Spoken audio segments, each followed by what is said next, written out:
se ha discutido mucho que quizás el término ya no es el adecuado, pero bueno, así se ha mantenido el nombre. Yo creo que es un poquito el respeto histórico, ¿ok? Entonces, pues bueno, en el momento que gusten, comenzamos.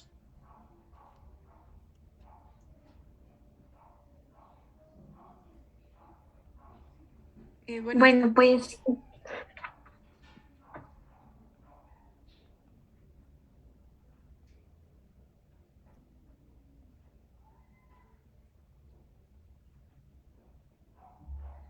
Bueno, buenas tardes compañeros, somos el equipo 5 y vamos a exponer el tema de dermatomiositis. ¿Le puedes dar a la siguiente, por favor, Vani?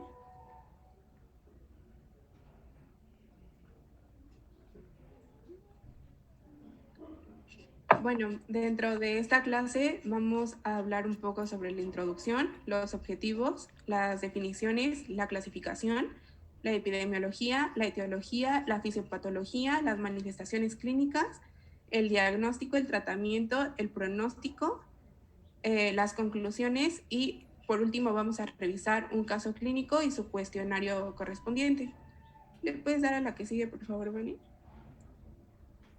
Bueno, como introducción, la dermatomiositis es una enfermedad autoinmune y degenerativa de origen desconocido que fue descrita por Overreach en 1887.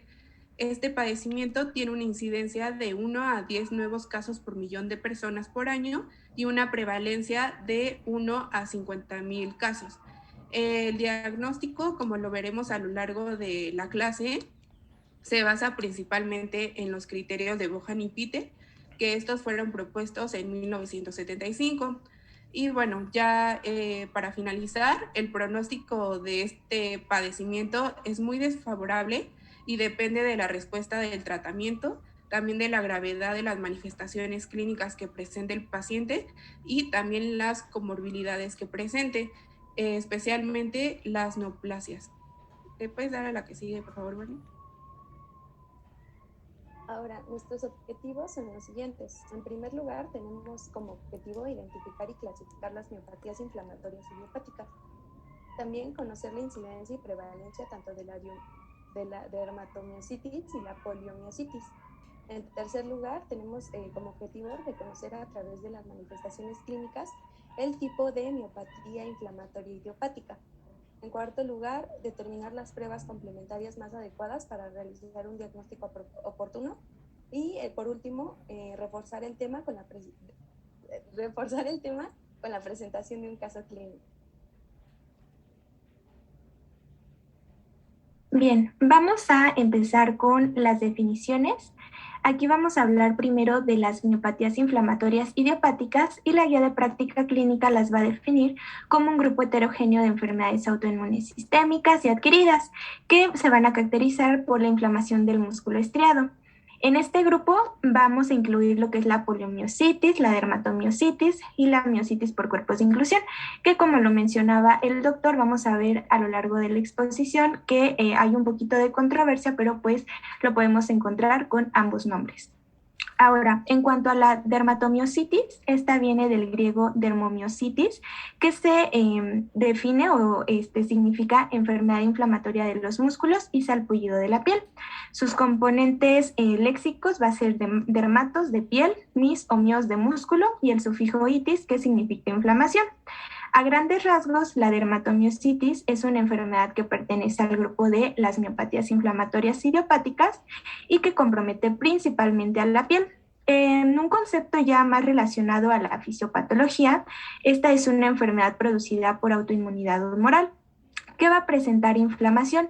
Esta inflamación va a ser en las áreas perivasculares, en el caso de la poliomiositis en el endomicio y en el caso pues también de la dermatomiositis en el perimicio, es decir, pues inflamación en ambas. Y también va a llegar a presentarse la infiltración de linfocitos B, que pues vamos a estar viendo en la parte de la fisiopatología.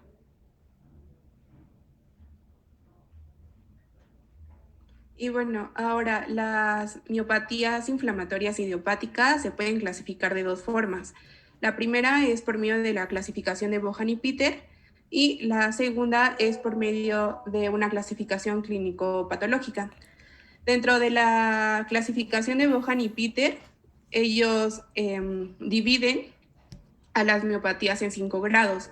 El primer grado únicamente engloba a la polimiositis primaria idiopática, el grado 2 a la dermatomiositis primaria idiopática, el grado 3 a la miopatía asociada a alguna neoplasia, el grado 4 a la miopatía de la infancia y por último el grado 5 engloba únicamente a la miopatía asociada a una enfermedad del tejido conectivo.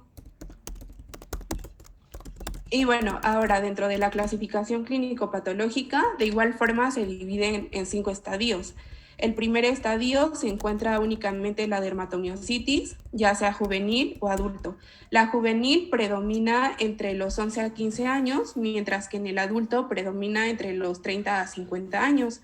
En el segundo estadio se encuentra la polimiositis, que esta se va a clasificar de igual forma dependiendo de su patogenia, es decir, si es mediada por células T, si es eosinofílica o granulomatosa. El tercer estadio tenemos a la superposición, ya sea con polimiositis, con dermatomiositis, con miositis asociada a neoplasia o con miositis por cuerpos de inclusión. En el cuarto estadio se encuentra la miositis asociada a neoplasias y en el grado 5 se sitúa únicamente la miositis por cuerpos de inclusión. Ahora, hablando de la epidemiología, las miopatías inflamatorias idiopáticas tienen una incidencia de 2 a 10 casos por cada 100.000 habitantes.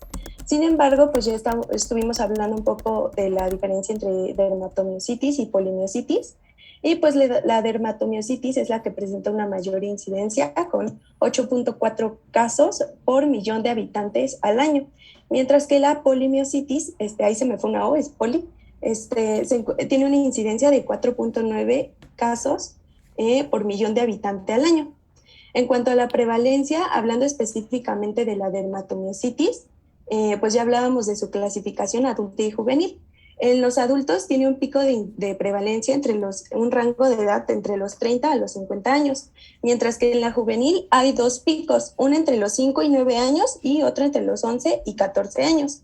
Por otra parte, en cuanto a la polimiositis, tiene una prevalencia mayor entre la segunda década de vida y esta suele ser muy rara durante la infancia. En cuanto a la relación hombre-mujer, pues vemos que tiene una mayor inclinación hacia el sexo femenino, dado que en los adultos tiene una relación mujer-hombre de 2 a 1 y en los jóvenes tiene de 3 a 1 esta relación.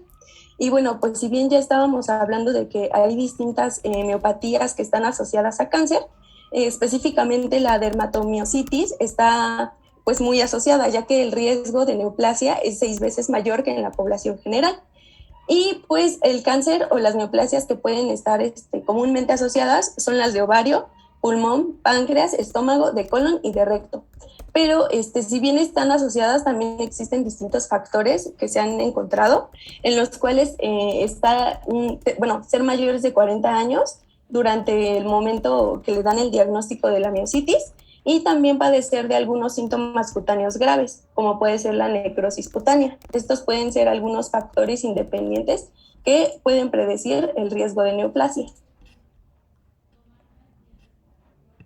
Bueno, entrando ahora con la etiología de estas miositis, actualmente es desconocida, sin embargo existen algunas teorías sobre la interacción de ciertos agentes externos, tanto físicos, químicos, infecciosos, que incluyen ciertos virus y bacterias, también hormonales e incluso mecanismos de mimetismo molecular.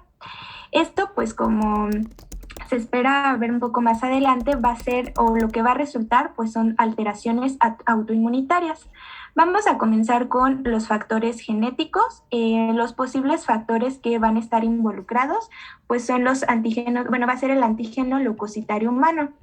Va aquí a predominar estos dos que les estoy señalando. El de color amarillo se ha encontrado una fuerte asociación con todas las formas de miopatías inflamatorias idiopáticas. Y la de color azul, esta es la que se ha asociado principalmente con la dermatomiositis juvenil. Por otra parte, vamos a tener a la autoinmunidad. se ha propuesto que el daño inflamatorio que se ha observado en las miopatías es precisamente de este origen, de origen autoinmunitario. Y aquí va a participar la inmunidad humoral que vamos a ver en la fisiopatología por la presencia de autoanticuerpos. En el caso de la dermatomiositis, compuesta por los linfocitos B. Y finalmente vamos a tener las influencias ambientales, específicamente en las infecciones. Se postula que esta dermatomiositis está relacionado con los cambios en los vasos pequeños del tejido muscular. En esta parte pues entran las infecciones por virus y bacterias que se han propuesto como posibles desencadenantes. Algunos de estos que, bueno, la literatura se menciona es el estreptococo del grupo A, citomegalovirus, HIV, entre otros.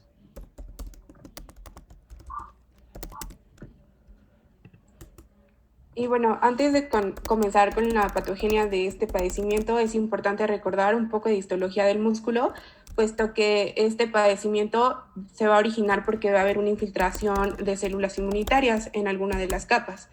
En esta ilustración podemos observar las tres capas: el epimicio, que es la capa de tejido conectivo que en sí va a envolver al músculo; el perimicio, que va a ser la capa de tejido conectivo que va a envolver al fascículo muscular; y por último el endomicio, que va a ser aquella capa de tejido conectivo que va a envolver a la fibra muscular y también va a separar a cada una de estas.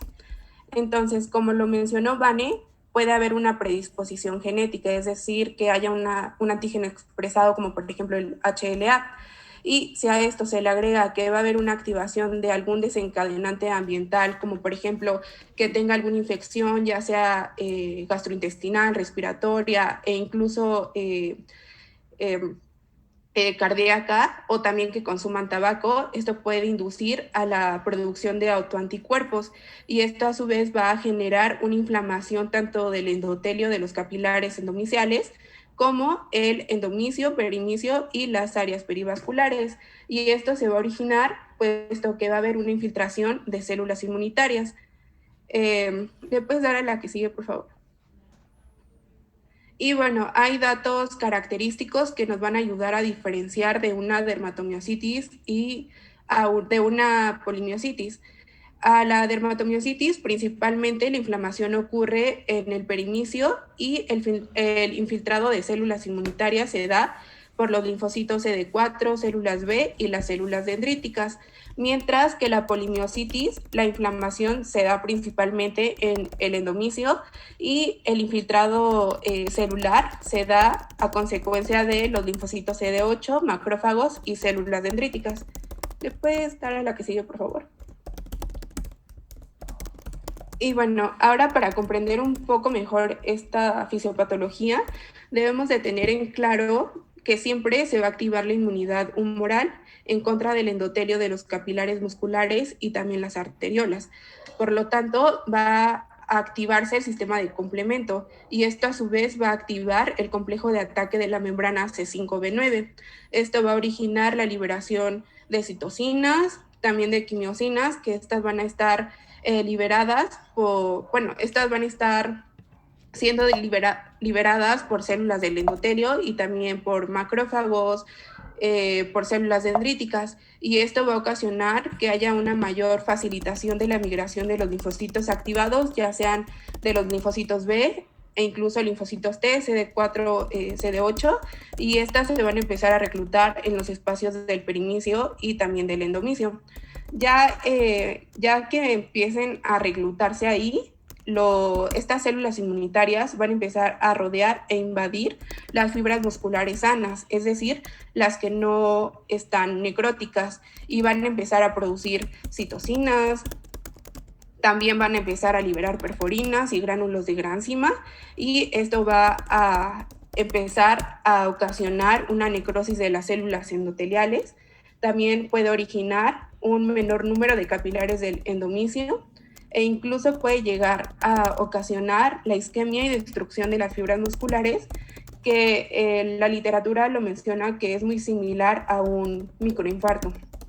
Y bueno, los capilares restantes que no estén necrosados suelen mostrar alguna dilatación de su diámetro interior, y ya posterior a esta dilatación pueden llegar a tener isquemia. Y bueno, por último, un dato importante.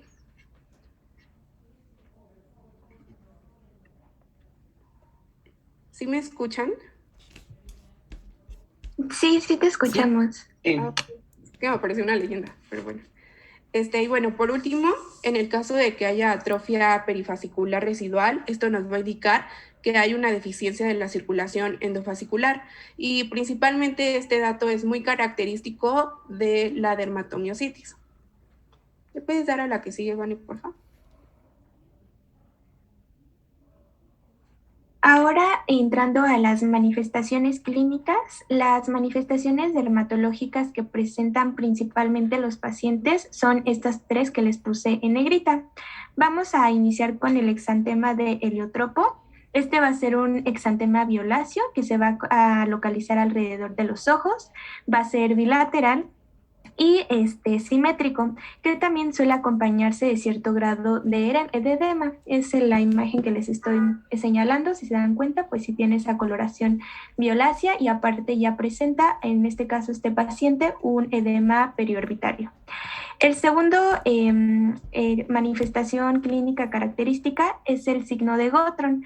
Este signo van a ser pápulas y placas que también van a tener una tonalidad como violácea, que pueden estar acompañadas ya sea de una descamación leve o en ocasiones ya una descamación prominente.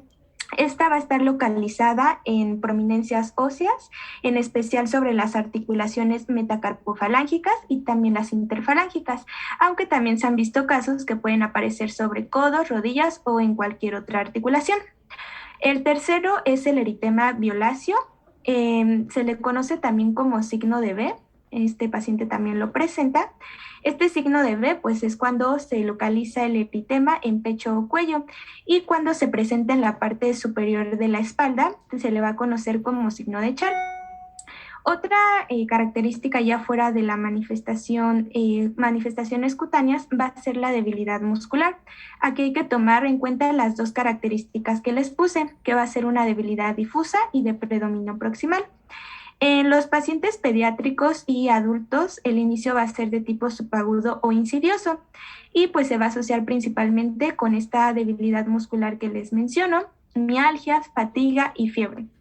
Del lado derecho les puse una lista de acuerdo al orden de frecuencia de pacientes latinoamericanos que presentan dermatomiositis juvenil. Esta lista pues es de la guía de práctica clínica, iniciando con la debilidad, el signo de Gottron, heliotropo, rash malar, artritis, fiebre, disfagia, disfonía, calcinosis, etc. Y durante el inicio, la evolución de la enfermedad también se pueden presentar síntomas constitucionales como anorexia, pérdida de peso, malestar en general. También va a haber ciertas manifestaciones extramusculares, de las que vamos a agruparlas en respiratorias, digestivas y cardíacas, que pues bueno, también las podemos considerar ya como complicaciones. Dentro de las respiratorias, pues estas van a ser causas importantes de morbimortalidad en este padecimiento. Las principales complicaciones que se presentan es la neumonía por aspiración, hasta en un 18%, también en un porcentaje menos del 5% una hipoventilación y en un 46% enfermedad pulmonar intersticial. Dentro de las digestivas, pues aquí se afecta principalmente el tercio proximal del esófago y pues esto va a inducir algunas manifestaciones clínicas que les mencionaba, como disfonía y disfagia. Esta disfunción esofágica se presenta hasta en el 50% de los pacientes y se va a asociar a todo lo que les mencioné anteriormente, que es la afección pulmonar a consecuencia de la regurgitación de líquidos y aspiración concomitante. Finalmente va a haber otras complicaciones cardíacas. La explicación de esto es que por la inflamación crónica se va a producir una degeneración de los miocitos, también fibrosis tisular y alteraciones vasculares que pueden explicar la mayoría de estas manifestaciones. Estas manifestaciones incluyen vasculitis coronaria, enfermedad valvular, falla cardíaca, también alteraciones en el electrocardiograma, y la insuficiencia cardíaca congestiva va a ser la manifestación más frecuente hasta en un 45%. Bueno, ahora para hablar del diagnóstico, pues no está de más. Perdón, disculpa que te interrumpa. En esta parte clínica, bueno, lo primero, estos signos y pápulas no son de Gottron, son de Gotrón. Lleva la acentuación prosódica B en la primera O. Es de Gotrón. Y no sé si encontraron un signo que se llama signo de la pistolera. No, doctor. Bueno, no lo encontramos. Bueno, si no lo encontraron, después si quieren lo investigan. Se llama signo de la pistolera y también puede estar presente en la dermatomiositis. Ok, doctor. ¿Okay? Sí, bueno, gracias. Sí, si quieren, continuamos. Sí, doctor, gracias. Gracias. Bueno, ahora hablando del diagnóstico, no está de más mencionar que, pues, como en todos los pacientes, debemos realizar una historia clínica, pues, completa, investigar sobre los antecedentes familiares, sobre enfermedades autoinmunes y, pues, obviamente tener una exploración física adecuada para, pues, principalmente encontrar esta debilidad muscular que tanto hemos descrito. Y bueno, en cuanto a los criterios de diagnóstico y clasificación de Bohan y Peter, estos fueron desarrollados en 1975. Y antes de estos criterios, pues ya existían otros. Sin embargo, se menciona que, bueno, los criterios antiguos a estos tenían términos imprecisos y también se dice que carecían de significancia y especificidad. Actualmente son los criterios más utilizados y tienen una sensibilidad desde el 74 hasta el 100%. Y pues vemos que consta de 5 criterios. El primero es una debilidad simétrica de musculatura, de cinturas y de flexores anteriores del cuello. Esta va a progresar de semanas a meses. En el segundo lugar, tenemos las enzimas musculares elevadas, especialmente la creatinina fosfoquinasa, y a menudo también se encuentra elevada la aldolasa. En tercer criterio, tenemos la electromiografía miopática con potenciales de unidad motora pequeños, que también van a tener una corta duración y van a ser polifásicos. También podemos encontrar un aumento de actividad insercional, fibrilaciones y ondas agudas positivas. En el 4, una biopsia muscular anormal, en la cual podemos encontrar degeneración, regeneración, necrosis y lo más importante que serán los infiltrados mononucleares intersticiales. Y en el punto 5 va a ser el rash típico de dermatomiositis, el cual va a estar caracterizado por el exantema de Groton, el signo de Groton y el eritema heliotropo. Y pues prácticamente para el diagnóstico de la dermatomiositis, vemos que el punto más importante es el punto 5, que sería el rash típico, porque si vemos en el cuadrito morado que se encuentra ubicado en la parte de abajo, pues todos los diagnósticos, tanto de diagnóstico posible, probable y definitivo, cuentan con este punto. Sin embargo, pues ya va a variar para dar un diagnóstico definitivo, que vemos que debe contar con otros 3 puntos, pero deben ser de los criterios del número 1 al número 4. La siguiente, por favor. Y aquí nuevamente viene una descripción un poquito más amplia de estos criterios diagnósticos de Bohan y Peter. Sin embargo, aquí ya vemos que en la parte de abajo vienen ya los criterios diagnósticos necesarios para poder dar el diagnóstico de polimiositis, en el cual pues vemos justamente que ya no es necesario ese exantema o ese rash característico de la dermatomiositis. Sin embargo, sí va a necesitar que si requerimos el diagnóstico definitivo, necesitamos obligatoriamente los otros 4 criterios para dar su diagnóstico. Y también es importante mencionar que los criterios de Bohan y Peter tienen una mayor utilidad en casos cuando la enfermedad ya está bien establecida, ya que se menciona que hay ciertas limitaciones cuando se busca emplear estos criterios en etapas tempranas de la enfermedad. La siguiente, por favor. Y bueno, si bien ya mencionábamos los criterios... Perdón, pues disculpa que te interrumpa. Sí. Bien importante que les quede claro esto a tus compañeros. Entonces, ¿sí queda claro entonces cómo se manejan esos criterios?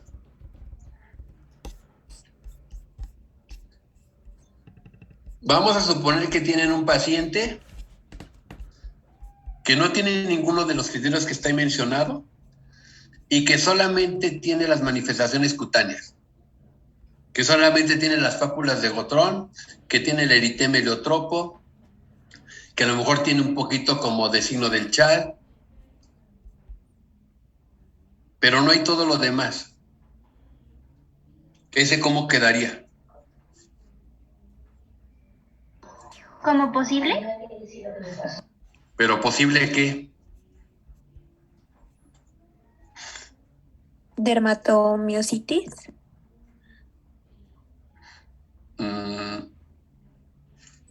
Pero como dermatitis. necesitas un complemento en tu diagnóstico. La idea, si se dan cuenta, es que van de un paciente que tiene un problema muscular, prácticamente con nulo daño cutáneo, a un paciente que tiene problema muscular y daño cutáneo. ¿Ok? Esa es la diferencia. El paciente con polimiositis tiene todo el daño muscular, pero sin daño en piel. El paciente con dermatomiositis combina ambos, tiene el daño en piel más el daño muscular. Pero si le quito todos los criterios y nada más me quedo con las manifestaciones cutáneas, ¿ese cómo se llamaría? No estoy seguro, doctor, pero ¿podría ser síndrome urticariforme? No, está dentro de la gama de la dermatomiositis. Si tienen nada más las manifestaciones cutáneas y no tienen manifestaciones musculares o son mínimas, casi imperceptibles, eso se llama dermatomiositis amiopática. O sea, tienen la parte del daño cutáneo, pero sin el daño muscular. Entonces, es como una gama de predominio de daño muscular hasta predominio cutáneo, restando un poquito uno del otro. Así va el espectro. ¿Sí me explico?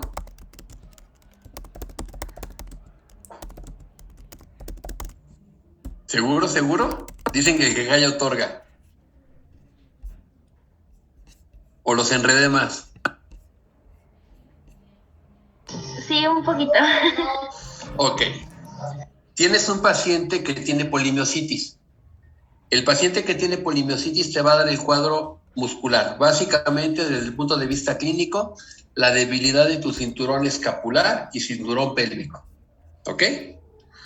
El paciente que tiene dermatomiositis va a tener estas mismas manifestaciones, pero junto con esto las lesiones en piel. Las pápulas de Gottron, que son patognomónicas, el eritema heliotropo, el signo del Chal, el que yo les decía que es el signo de Holster, o también llamado signo de la pistolera, ¿ok? Ese es el que tiene dermatomiositis, o sea, tienes daño en piel y daño en músculo. Pero los dermatólogos, con frecuencia vemos pacientes que llegan con el eritema heliotropo, con las pápulas de Gottron sin daño muscular. Y les haces enzimas y pruebas y más o menos en parámetros aceptables. Eso se llama dermatomiositis amiopática. O sea, tienes el daño cutáneo, pero sin daño muscular. Y se las comento porque veo que, pues, en este cuadro que ustedes tomaron, esa no viene. Pero no hay problema, así está hecho el cuadro. Este cuadro ya lo he visto muchas veces, así está hecho. Pero entonces, chequen, hay una dermatomiositis amiopática, que es el daño cutáneo puro, sin daño muscular. Así como la polimiositis, que nada más tienen el daño muscular sin daño cutáneo. Está la parte opuesta. Por eso dice dermatomiositis amiopática, o sea, una dermatomiositis sin daño muscular. O sea, cuando pongo el término amiopático es que le quito el término miositis. ¿Sí queda claro? ¿O lo volví a enredar? Sí, doctor. No, sí, ahora sí ya quedó. ¿Ahora sí estamos claros? Lo que pasa es que si le quitaran el término miositis, diría, tengo un paciente con dermato. No, pues no, es dermatomiositis amiopática, quitándole el daño muscular, ¿ok? Pues bueno, disculpa la interrupción, ya, si quieres continuamos. Sí, doctor, gracias. Y bueno, hablando de las pruebas complementarias, si bien vimos que en los criterios diagnósticos no menciona pues, la determinación de anticuerpos, algunos otros investigadores pues sí la han querido incluir. Sin embargo, pues esto todavía no está como en aprobación para meterlo dentro de los criterios. Y la guía de práctica clínica recomienda realizar una determinación de los anticuerpos antinucleares cuando los pacientes presenten un síndrome de sobreposición o cuando se sospeche este síndrome. Y pues estos anticuerpos pueden ser específicos, como puede ser en el caso de las antisintetasas, como puede ser el ejemplo del anti-JO1, el cual se puede presentar hasta en un 25% de los pacientes con dermatomiositis, o también pueden ser algunos anticuerpos asociados. Y bueno, estos anticuerpos van a tener una relación directa con el fenotipo clínico que presente el paciente. En cuanto a la presentación la presencia de estos anticuerpos en la dermatomiositis, entre el 24 al 60% van a presentar pues estos anticuerpos, y por el caso de la polimiositis solamente el 16 al 40%.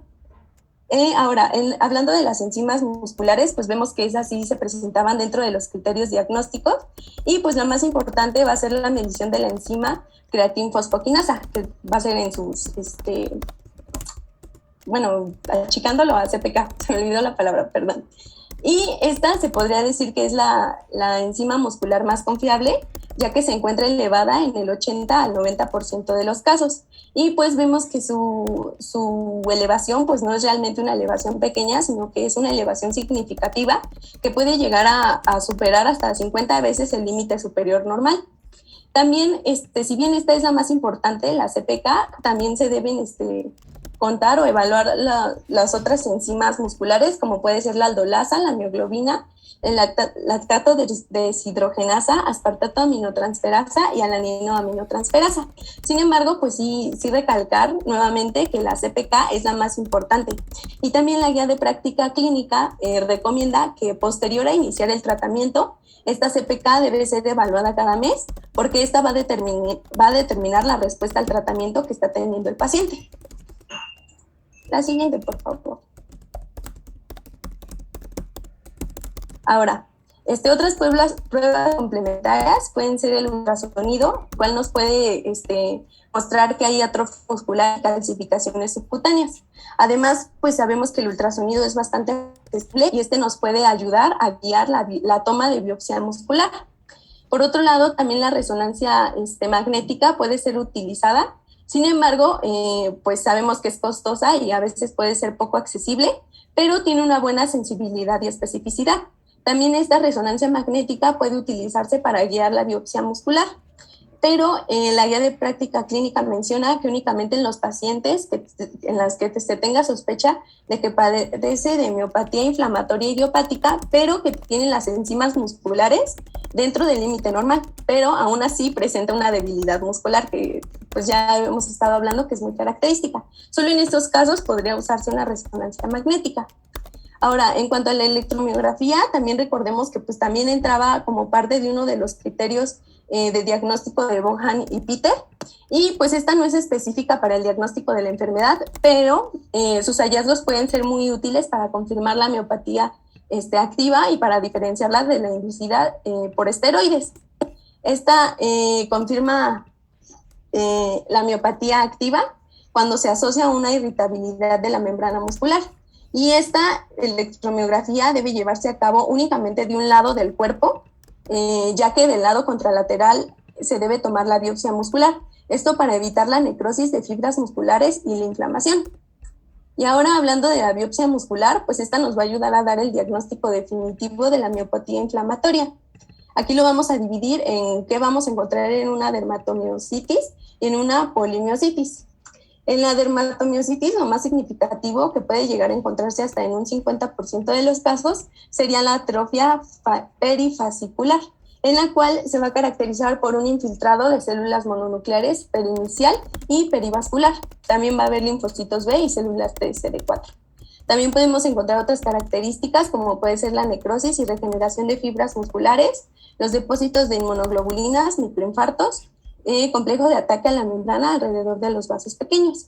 Y por otro lado tenemos a la polimiositis, en el cual podemos encontrar la variabilidad en el tamaño de las fibras, una presencia de mionecrosis que se va a encontrar como un patrón de una fibra única, también regeneración polifásica y multifocal, vacuolas en anillo y depósitos de proteína amiloide. Y en la imagen justamente vemos en ese cuadrito, en la imagen B, esas como que manchitas moradas, es justamente el infiltrado de células mononucleares. La siguiente, por favor. Y bueno, aquí tenemos un algoritmo que nos da la guía de práctica clínica en la cual el paciente llega con sospecha de una miopatía inflamatoria idiopática. Tenemos la sospecha porque puede existir la debilidad muscular que hemos estado repitiendo bastantes veces. Y bueno, bajamos y pues ya vamos a hacer una historia clínica completa, principalmente pues dando la semiología de esa debilidad muscular, el tiempo, la edad de presentación, la severidad, etc. Posteriormente vamos a realizar algunas pruebas complementarias. Ya estábamos hablando que estas pruebas, bueno, algunas de estas pruebas complementarias están dentro de los criterios de diagnóstico, como pueden ser la determinación de enzimas musculares, la electromiografía, y etcétera, o la biopsia. Y también, bueno, ya hablábamos también que se puede hacer la determinación de autoanticuerpos específicos.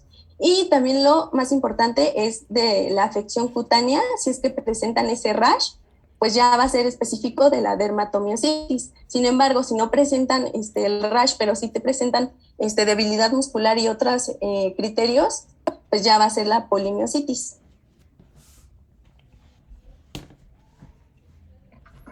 Dentro de los objetivos del tratamiento, encontramos que buscamos mejorar la fuerza muscular del paciente, también mejorar el pronóstico funcional, disminuir la mortalidad y las secuelas que lleguen a presentarse y evitar o remitir las manifestaciones extramusculares, que pues en el caso de la polimiositis, pues que sean cutáneas o bien las que les mencioné que eran de tipo respiratorias, digestivas o cardíacas. Antes de que empecemos con esta parte del tratamiento, debemos tomar en cuenta que como tal no existen protocolos definitivos para el tratamiento de esta patología, por lo que hay que tomar en cuenta varias cosas, por ejemplo, la gravedad de las manifestaciones clínicas, la gravedad de las manifestaciones extramusculares, la duración y la respuesta al tratamiento si es que ya hubo uno previo. Es decir, pues debemos de individualizar cada caso. La guía de práctica clínica considera que de primera línea, en un 60 a un 70% los pacientes tienen una buena respuesta con los corticosteroides. La prednisona es con la que se recomienda iniciar en una dosis de 1 miligramo por kilogramo en dosis única o también puede ser dividida. Posteriormente, esta se debe de evaluar cada 6 semanas, o bueno, a las 6 semanas, y en este tiempo pues ya se va a empezar una reducción gradual. También se puede recomendar podemos recomendar metilprednisolona vía intravenosa en dosis de 30 miligramos por kilogramo, máximo 1 gramo diario por 3 días. Aquí se va a repetir un ciclo cada 3 a 4 semanas de esta dosis en pacientes que presenten ya sea dermatomiositis o polimiositis aguda grave, también en aquellos que tengan enfermedad o manifestaciones extramusculares graves y en los pacientes con dermatomiositis juvenil.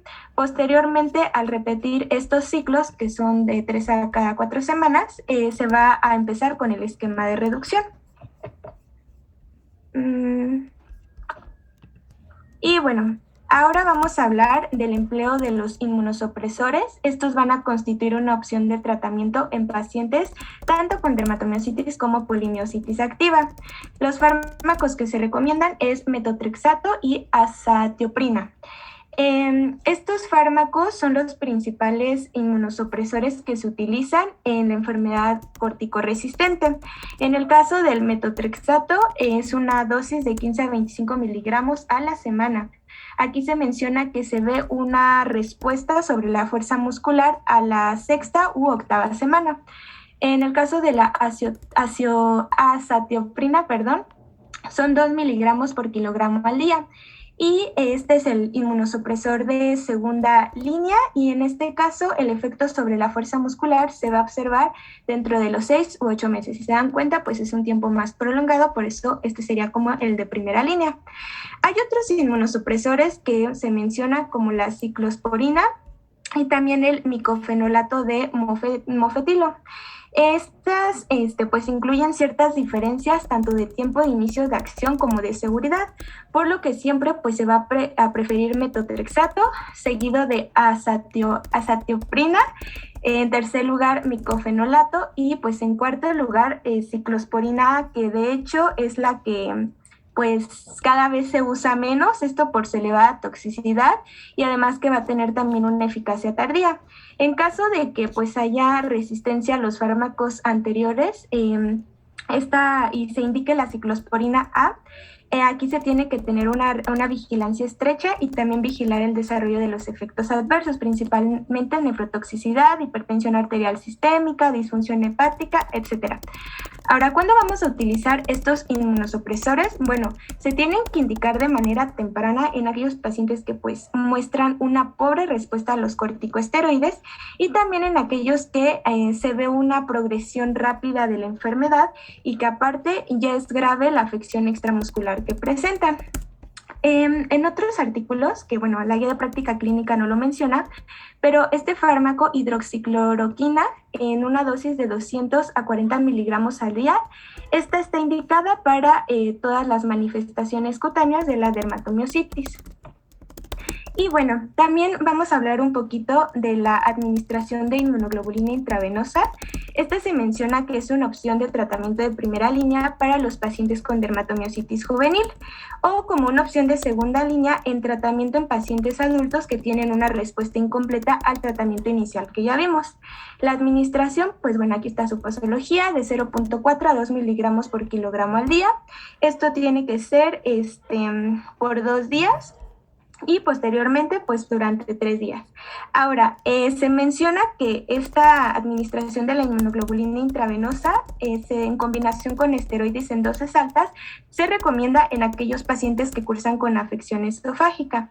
Algunas otras terapias que se recomiendan es la fisioterapia, más que nada para preservar la función muscular y prevenir algunas lesiones que pues puedan prevenirse a largo tiempo.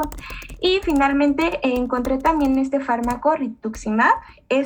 No lo refiere la guía de práctica clínica, pero en los últimos 20 años este fármaco, que pues es un antipalúdico, ha sido utilizado con éxito como tratamiento en combinación con los corticosteroides en precisamente las manifestaciones cutáneas de la dermatomiositis. Pero bueno, leí que todavía se están haciendo estudios, ensayos, etcétera. Entonces habría que esperarnos a que se actualice un poco más este fármaco.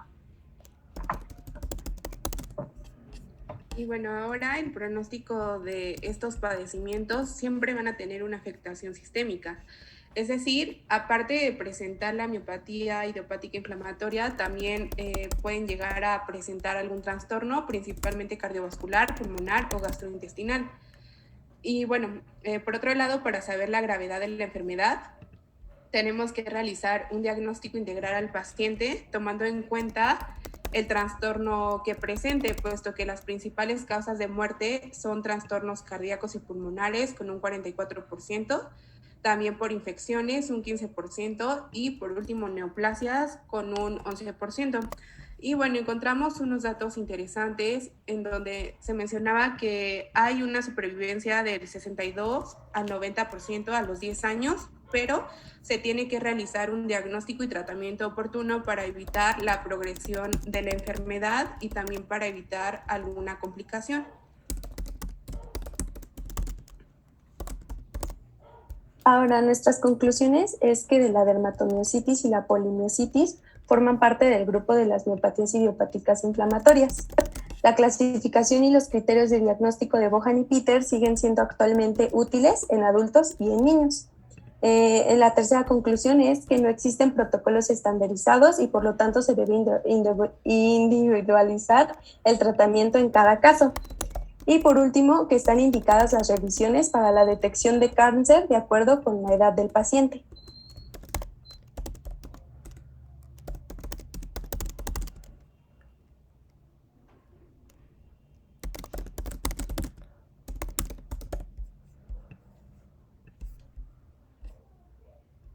Y bueno, ahora, ¿tienen alguna duda o pasamos al caso clínico?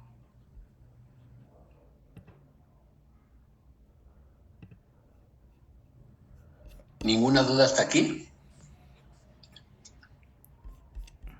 No, pues creo que pasamos al caso clínico.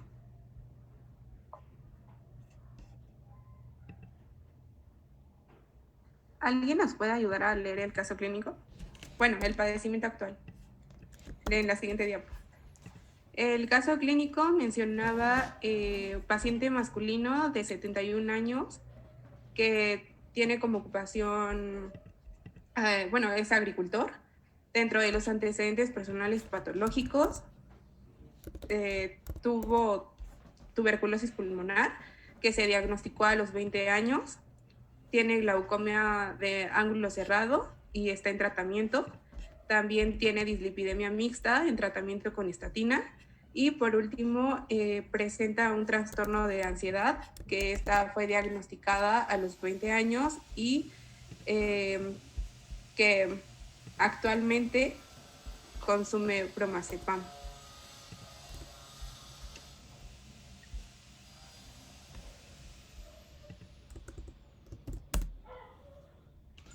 Bueno, en cuanto al padecimiento actual, el paciente inicia en junio del 2013 con debilidad leve, progresiva y simétrica. Esto en hombros y brazos, cadera y muslos. Hay presencia de dermatosis diseminada en cara, espalda alta y hombros, que se caracteriza por un eritema rojo intenso, así como presencia de pápulas poligonales rojo violáceas en codos y dorso de las manos, con acentuación en las articulaciones metacarpofalángicas, uñas con hipertrofia y eritemas cuticular con capiloroscopía positiva en base de algunos lechos unguiales. Exantema en heliotropo con edema periorbitario. La siguiente, por favor.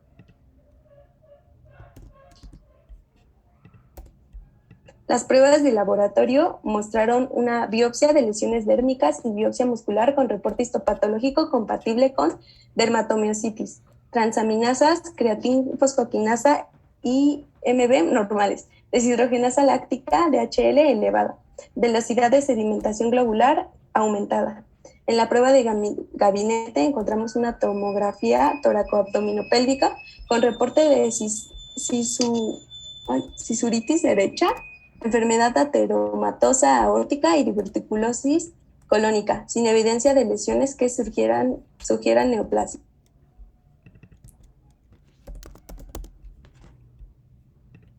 Aquí, en cuanto al tratamiento, se inicia manejo con prednisona a dosis de 1 miligramo por kilogramo a día e hidroxicloroquina 200 miligramos al día. Va a haber una respuesta favorable con remisión lenta y mejoría progresiva de sintomatología. Posteriormente, se disminuye de forma paulatina el corticoide, dejándose en dosis de sostén.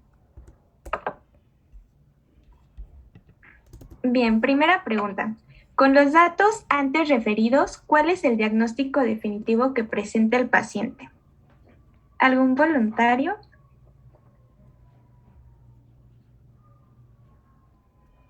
A ver, yo. Aquí están las opciones, Pau, perdón. No te preocupes.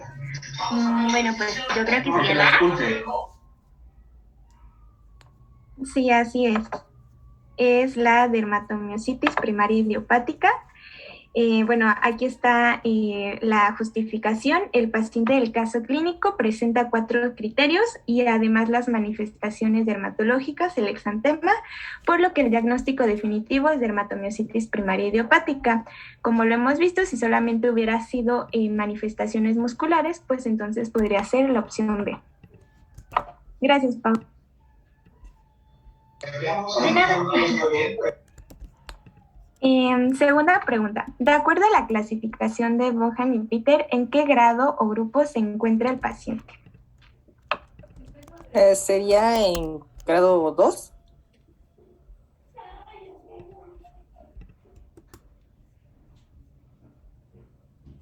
Sí, sería en grado 2, porque recordemos que en esta clasificación las divide en 5 grupos y en el grupo 2 menciona a la dermatomiositis primaria idiopática, que es el diagnóstico que presenta el paciente. Bueno, la siguiente pregunta es, ¿cuáles criterios de diagnóstico de Bohan y Peter presenta el paciente?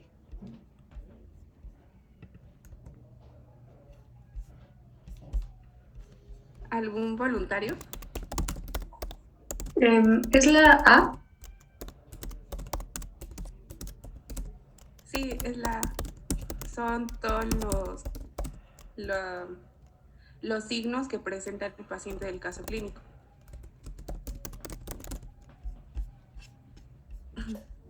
Y bueno, por último, la pregunta 4 menciona ¿cuáles son los hallazgos histopatológicos encontrados?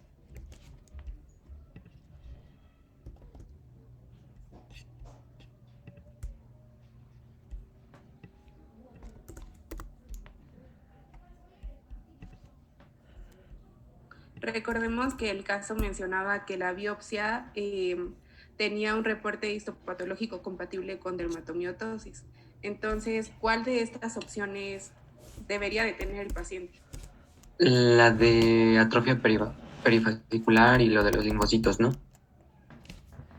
Sí, efectivamente.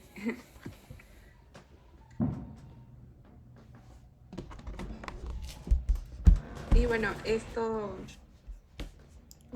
eso sería todo. ¿Alguna duda, alguna pregunta, comentario para sus compañeras?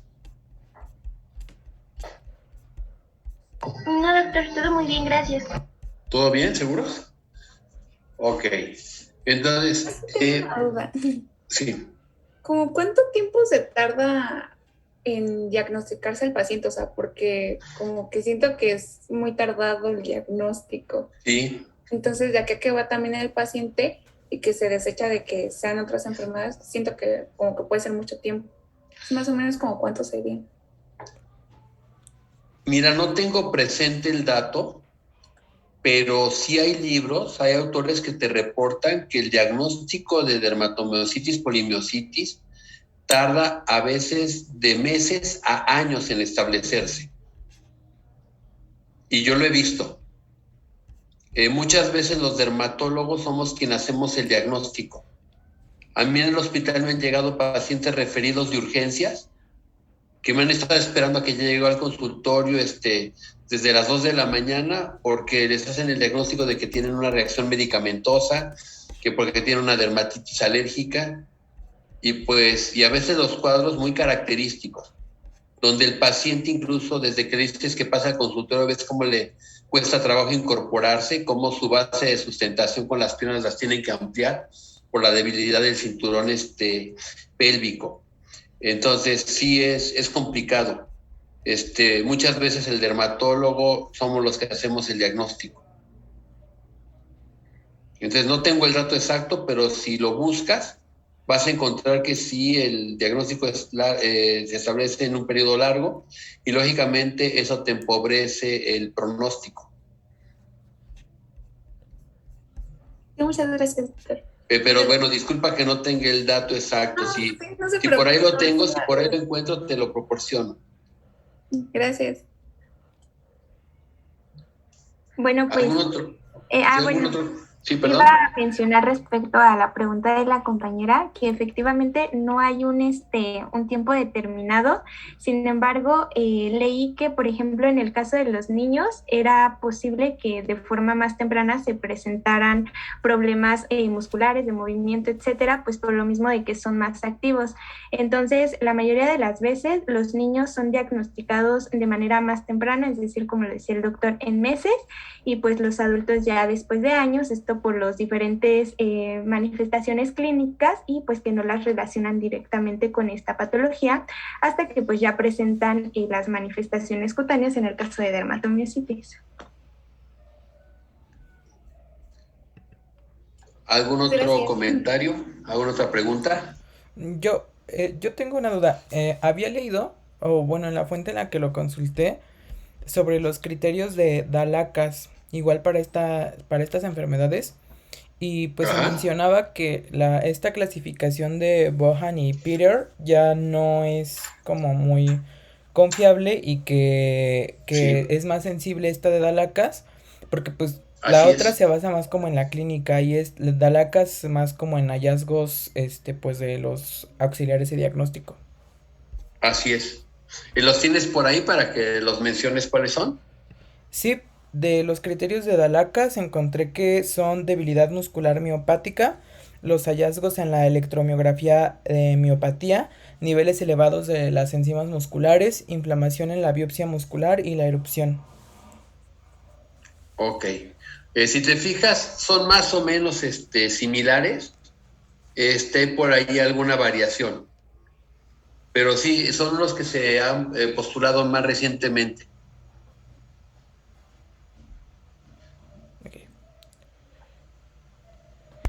¿Alguna otra duda, algún otro comentario? Pero o sea, en la práctica se siguen usando entonces los otros, ¿no? Los de Bohan y Peter. Mira, al menos en México, al menos en el hospital, por la situación práctica, utilizamos los de Bohan y Peter. Al menos son los que yo me apoyo más, pero sí están los de Dalacas y como tú bien lo comentas, han mostrado cierta sensibilidad mayor, pero si te fijas la variación es pequeña.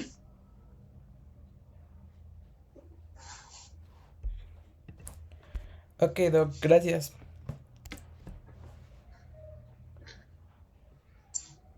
¿Algún otro comentario?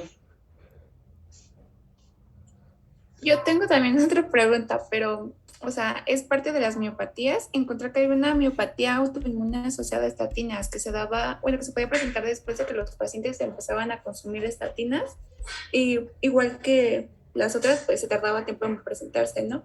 Entonces, en este caso, estos pacientes, ya después que se les diagnostica que es por estatinas, ¿se les interrumpen las estatinas? O... Sí. Sí, tienes que ir por tratamientos alternos. Incluso esto que hablas que entraría como en miopatías de origen medicamentoso, lo deben de tener bien presente por lo siguiente. Imagínense que tienen un paciente con su diagnóstico plenamente confirmado de que tiene dermatomiositis, polimiositis, y que le empieza tratamiento, como hablaron ustedes bien, en primera línea de corticoides. Y que el paciente no mejora, o que la debilidad muscular se empieza a agravar.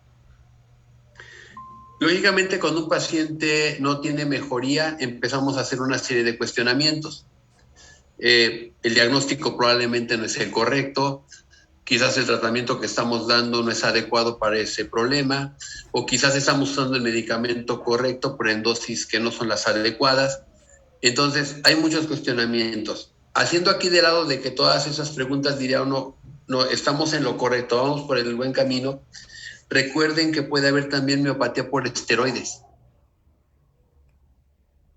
Entonces, si tienen el diagnóstico plenamente comprobado de que su paciente tiene dermatomiositis, polimiositis, y al dar el corticoide el paciente no mejora, incluso la debilidad muscular se va deteriorando, recordar que existe también miopatía por este tipo de medicamentos, por los glucocorticoides, y tendrán que ir por los tratamientos de segunda, tercera línea, aunque como vieron normalmente la recomendación es la terapia combinada.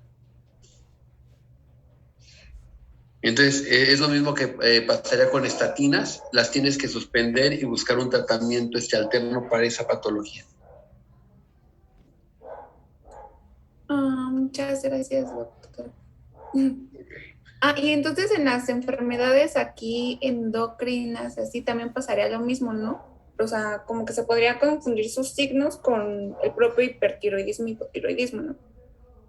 ¿Algunas manifestaciones sí? Sí. Sí, claro que sí. Vale, eso era todo. Muchas gracias. Ok. O sea, ¿algún otro comentario? ¿Ah? Ustedes me corrigen, pero cuando estaban hablando de tratamiento, me pareció escuchar que dijeron que rituximab era un antipalúdico.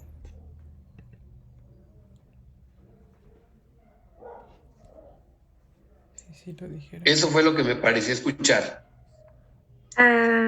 Bueno, mencioné que todavía no, o sea, no hay como ensayos específicos que lo recomienden al 100. Bueno, pero rituximab es una terapia monoclonal, es un biológico. Y el gran problema que tenemos con ellos en nuestro país, pues bueno, sigue siendo el costo, ¿no? Un costo muy elevado. La terapia combinada, independientemente de que metotrexate o azatioprina tengan efectos inmunosupresores, les permiten un efecto ahorrador de corticoides. Esta es la ventaja. Quizás de la época de la cual yo vengo, me siento más cómodo manejando dermatomiositis combinando corticoides con azatioprina, pero quizás es por la época de la cual yo vengo. Pero la combinación con metotrexate en teoría debe también darles un muy buen resultado, aunque como decían, no esperen ver un resultado con el metotrexate en forma inmediata. Igual ocurre en la psoriasis cuando usan metotrexate. Hay que esperar por lo menos unas 4 semanas, 6 semanas para que el paciente empiece a ver los resultados.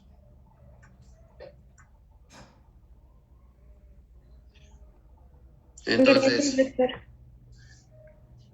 ¿ninguna otra duda, ninguna otra pregunta? No, doctor, gracias. Bueno, entonces, bueno, yo por el tipo de actividades que tengo en estos días, yo los veo hasta el lunes, ¿ok? Entonces, descansamos ahí, al menos conmigo, un fin de semana un poquito largo, pero bueno, el lunes seguimos ahí en contacto. Y bueno, cualquier cosa que te ofrezca, me localizan. Sí, doctor, muchas gracias. Pero por lo que me comentan, parece ser que todo va bien.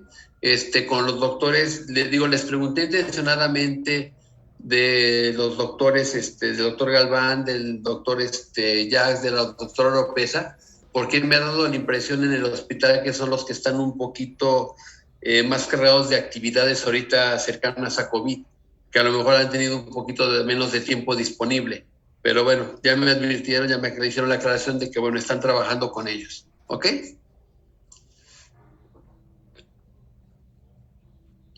Entonces, si no hay ningún otro comentario, yo de estas clases que yo estuve supervisando, yo les envío su evaluación. Tuve un problema con mi impresora y escáner en casa, se dañó el cable, y el cable con el que tengo que reponerlo, lo recibo hasta el día lunes o martes. Entonces, en cuanto lo tenga, escaneo todo esto y se los empiezo a enviar, ¿ok? Sí, doctor, gracias. Bueno, y entonces yo sigo en contacto con ustedes ahí en el WhatsApp, les digo en qué momento me voy a conectar para lo que es la rotación, y pues con todo gusto, quien quiera acercarse esté invitado. Gracias, doctor. Gracias, doctor. Bueno, pues que la pasen muy bien, que tengan una excelente tarde-noche. Igualmente, que descansen. Gracias, doctor, igualmente. Hasta luego, doctor. Gracias. Hasta luego.